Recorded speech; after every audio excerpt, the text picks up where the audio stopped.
3, and we've been discussing getting ready for Purim. Day 1, we talked about setting our own goals and our own aims. And day 2, we spoke about keeping things super, super simple. Today, we're going to talk about aligning our family expectations.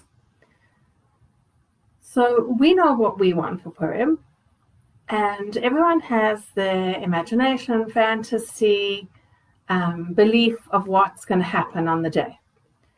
And if there was a book of our family expectations of Purim, or our family story of Purim, and everyone wrote a chapter in this book, I'm wondering how many of us would know what everyone's chapter would fully contain. We may know an idea here or there. It may be important to my husband to go and drive for a specific chesed organization. It may be important for my kids to, each of them, to give their mishlochei manot to specific friends. But do we know all of the expectations of our family members? And why would we want to know that? So some people would say, no, I don't even want to know, because if I know, I have to do it. That's not what knowing someone else's expectations is.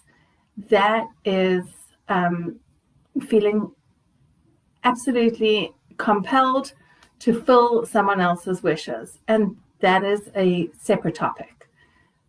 But when we really know what someone else wants, we can decide what we can and what we cannot agree to or facilitate.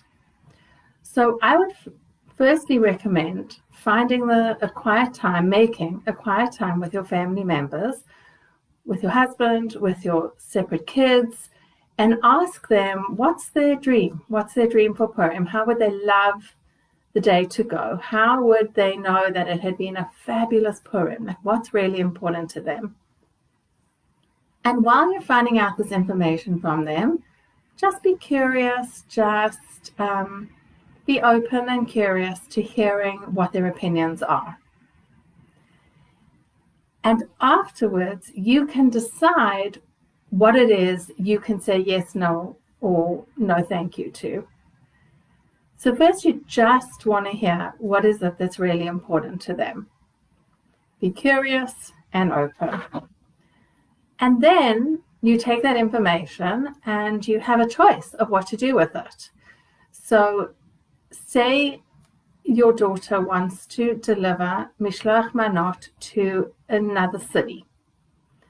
You have the right to say, yes, I'd be happy to do that with you. No, go do that by yourself if you think that's safe or whatever. Or no, thank you very much. Those are the 3 things that we can say. Yes, I'm happy to facilitate that. Yes, but go and do it without me. Or no, I'm not. We're not doing that. And you can determine exactly what it is that you're saying yes, no, or not, or without me to. So say your child has an aim of delivering 20 mishlochei manot, and you're like, no, I'm not doing that. I'm definitely not spending my morning delivering 20 mishlochei manot. But you can do 5 in the car, and then if you want to do another 5 around the neighborhood, that would be absolutely fine with me. Once we align our expectations and we create expectations that everyone can feel okay with, there will be much less disappointment and much less resentment and much less fighting.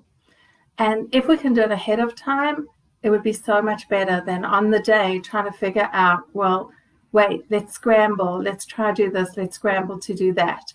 So I would really recommend having these conversations up front, aligning our different expectations, seeing what can I do, what can I not do, what can I facilitate, what will I not facilitate, where do I want to stretch myself, where do I absolutely not want to stretch myself, and actually, no, I don't want to do that at all.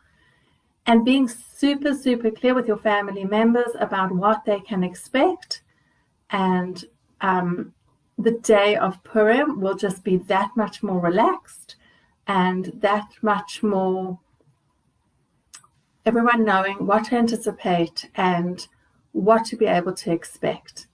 So in the next day or so, I would really recommend that you make the time to sit down with your family members and find out what are their expectations and then discuss with them what you are and are not able to facilitate. So here's to more planning for Purim, and we're setting the day up so that it can be the most successful possible. And we'll see you tomorrow for the final live on how to make Purim a good